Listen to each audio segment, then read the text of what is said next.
Magandang hapon sa inyong lahat. Ito po si Herbert Curia, author-promoter ng The Critics Promotion.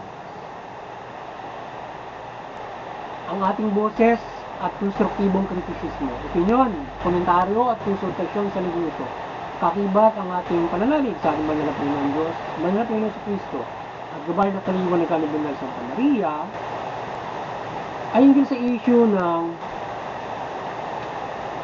selebrasyon ng ika-160 kaarawan ng Gat Andres Bonifacio o Bonifacio Day.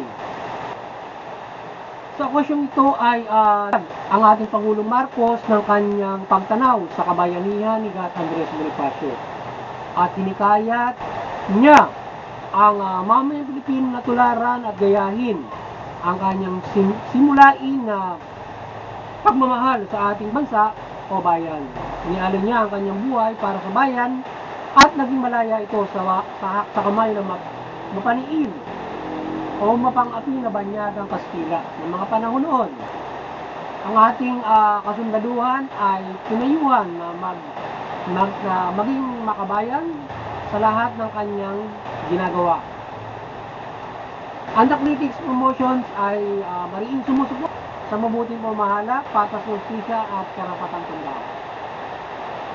Kasi issue ito ng selebrasyon ng ika-160 kaarawan ng Gat Andres Bonifacio o Bonifacio Day ay nakikisa tayo sa selebrasyon ito o sa okasyon ito o pagdiriwang ng Bonifacio Day at ating sinusuportahan ang pahayag ng ating Pangulo Marcos sa sambayan ng maging makabayan at amahalin ng ating bansa o ang ating bayan. Tularan natin si Gat Andres Bonifacio sa kanyang naging ambag at adhikain na ipagtangbansang ito at ibuwisang ang kanyang buhay para protektahan ang pang-aapi sa ating mga Pilipino at magkaroon tayo ng mabuting pamumuhay. So sinusuportahan natin ang ating Pangulo Marcos sa kanyang pahayag, sa kanyang paghihikayat at paggabay sa lipunan Pilipino na ating sundan ang yapak at pananaw ni Gat Andres Bonifacio na ating protektahan yung ating bansa. Ating protektahan, ipaglaban natin yung ating kalayaan.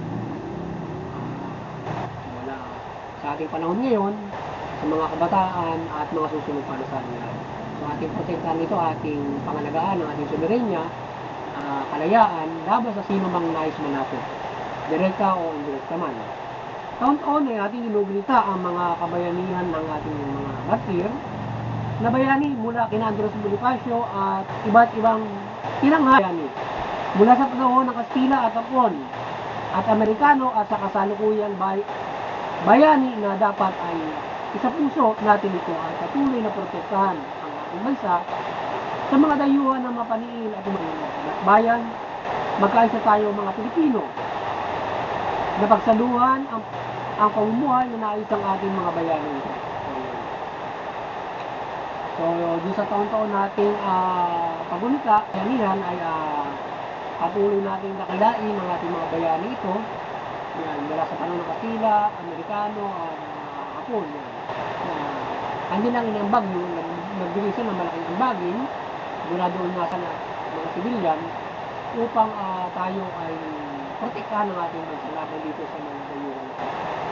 At ang ating sovereignty ay ating paglaban at protektahan laban sa sino mang aangkin o bubusabo sa ating mga Pilipino. Nakita tayo sa nagkakaisang bansa at pairalin ng patas na pagkilala sa bawat mga bansa. Umiran ang kapayapaan sa mundo. Ang kinabukasan ng ay nasa ating mga kamay. Sa mga sanlahi na uusbong at kikilala. Sa mga pinagarapan ng mga ninuno at pag-iibayuhin nito. Ang gabay ng ating Panginoon Diyos, Kristo Jesus, Panginoong Hesus Kristo ay ating laging isa-Kristo at idalangin upang kasama natin silang protektahan. Ang amansang ito tungo sa inilaan ng Diyos pa. So yun, patuloy natin manampalataya tayo sa gabay ng ating banal na Panginoon Diyos, Panginoong Hesus Kristo, at samahan tayo sa mga araw-araw natin sa umuhay sa protekta sa ating kalayaan. ay sa ating bansang laban sa kasamaan, kaya mananakop at nais na bubusabog sa ating bansa. Nais na mabuso at magsamantala sa ating bansa. Muli, pagkaliwanagan ng Banal na Santa Maria ay magbuwanag sa lahat sa mundo at ating bansa. Simula sa mga mayroong Pilipino at talimain ng mabuting balita ang ating pamahalaan ay mamahala ng mabuti at makatarungan. At para sa pamamayan ay sumunod sa pamahalaan at makapagbuhay tayo ng mabuti at magaan sa ating bansa.